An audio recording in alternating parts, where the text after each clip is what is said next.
This is Chanel Bunger with a special episode of the Becker's Healthcare and Becker Private Equity and Business podcast. And today I'm delighted to speak with Roman Sandler, the CTO and co-founder of iCardio.ai. Roman's going to talk a bit about artificial intelligence, what he's most focused on, trends he's watching, and more.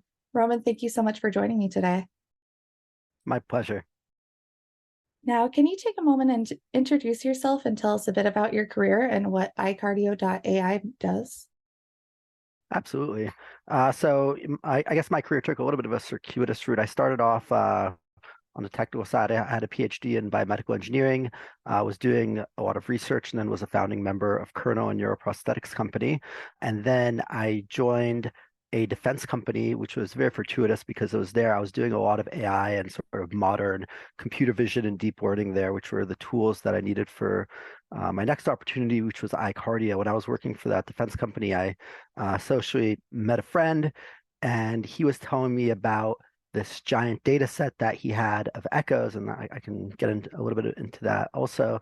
And with my background in computer vision and machine learning, I was extremely intrigued. And when I learned more about the data set and the vast potential of it to move medicine and echocardiography forward, it was just really clear for me that it was time to join him in this venture and jump ship to iCardio. So a little bit about iCardio. There's 27 million echoes done each year in the United States, and each echo takes an hour of clinician time between the sonographer and cardiologist. In addition to that, just due to oversight and human fatigue, sometimes there's misdiagnosis, which is obviously bad for the patient, but could also lead to lost revenue generating opportunities for the provider. And so at iCardio, we have developed a suite of tools to develop a preliminary comprehensive echo report in the same way that a human doctor would do. For efficiency, we believe that we can cut down the amount of time it takes for clinicians to conduct these exams by at least 50%, as well as reduce misdiagnosis. Thank you so much for that introduction. Now, moving forward, what are some of the trends that you're watching in the machine learning space in healthcare today? Yeah, absolutely. So the big thing we're watching is AI adoption, particularly in echo. I would say that between us and our competitors, there's probably under 30 sites in the US that are using AI for echo right now. And so it's still very nascent, especially when you compare it to radiology, which I like to think is about 5 years ahead of echocardiography in terms of adoption of AI. In the radiology space, you already have companies with huge install bases and billion-dollar valuations like Viz.ai and AI Doc. But I would say that in echocardiography, it's still very much just getting started. And I think that even though it's still young, there's a lot of factors pushing providers to adopt AI. Just some of them are, we all know about staff shortages in medicine. There's less cardiologists now than there were 5 years ago. We're about 30,000 sonographers short in the US to meet demand. In addition to that, IT departments and hospitals are becoming much more comfortable moving anonymized data to the cloud for AI processing and other forms of processing. A lot of the PACS systems that they use already are cloud-based, which makes AI integration much easier. And then I'll also say there's just an overall growing societal comfort with AI. I mean, everyone sees what ChatGPT and the like have done, and I think people are just very much ready and understanding that this is going to be the future of medicine and echocardiography. Got it. So you're kind of a pioneer in this space, correct? I would say so. We're not the first to the party, but the party is just getting started. Perfect.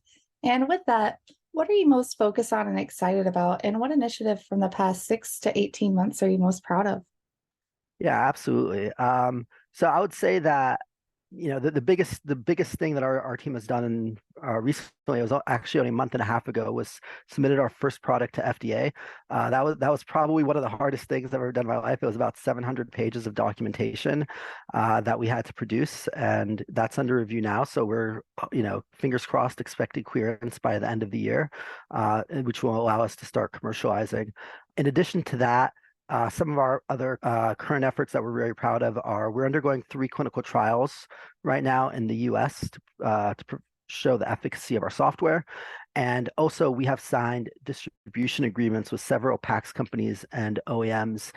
They understand the value of AI software, and we're not in the business of selling to providers directly. So we want to use them as these systems that are already sort of behind the hospital firewall to leapfrog that long sales cycle. And so what this means for us is that once we're FDA cleared between all the distribution partners that we would have access to 500,000 echoes a month, where all of those users can just turn on our software through our distribution partners, which is very exciting. I'll also say something else we're really excited about that actually had nothing to do with us. I guess it's just serendipity, but for the first time for a pathology in the last month, Medicare has approved reimbursement for an AI product. This is the first time this happened in echocardiography. There's already been precedent for this in radiology, but for echo, they approved an NTAP code with a $1,500 reimbursement for inpatient and a new product APC with $100 reimbursement for outpatient. And so I think that this is sort of opening the floodgates for more reimbursement in our space, which will really drive adoption.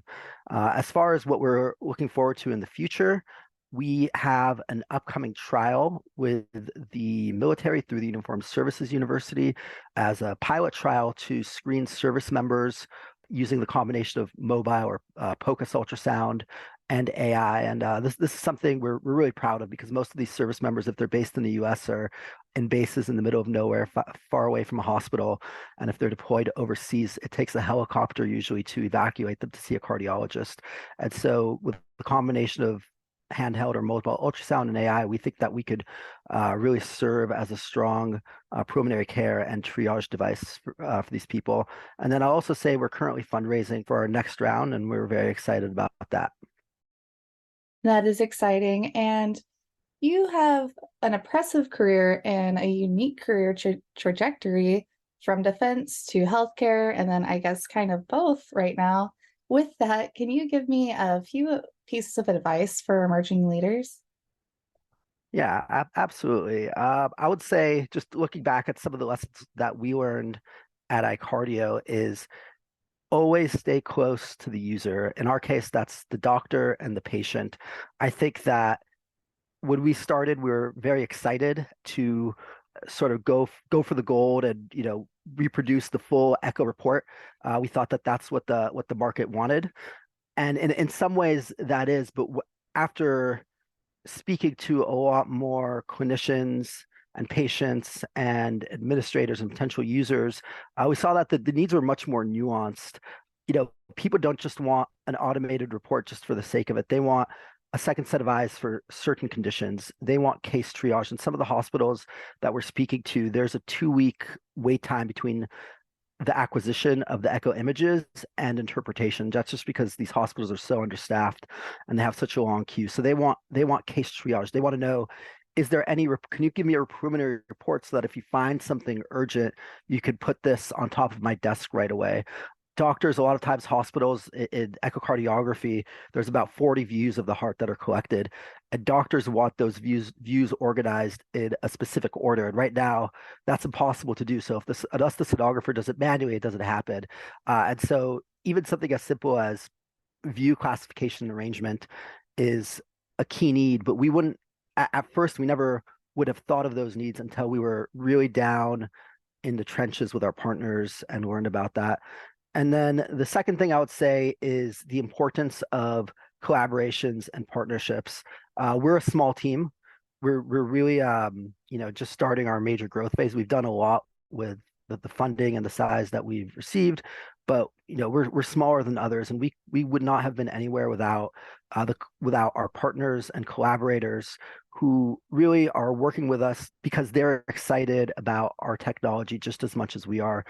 Just as an example of that, we had early collaborations with academic centers like Tufts and the University of Lyon, where we shared our data with them in order to foster academic scholarship and research, and then we would then use that IP in our products.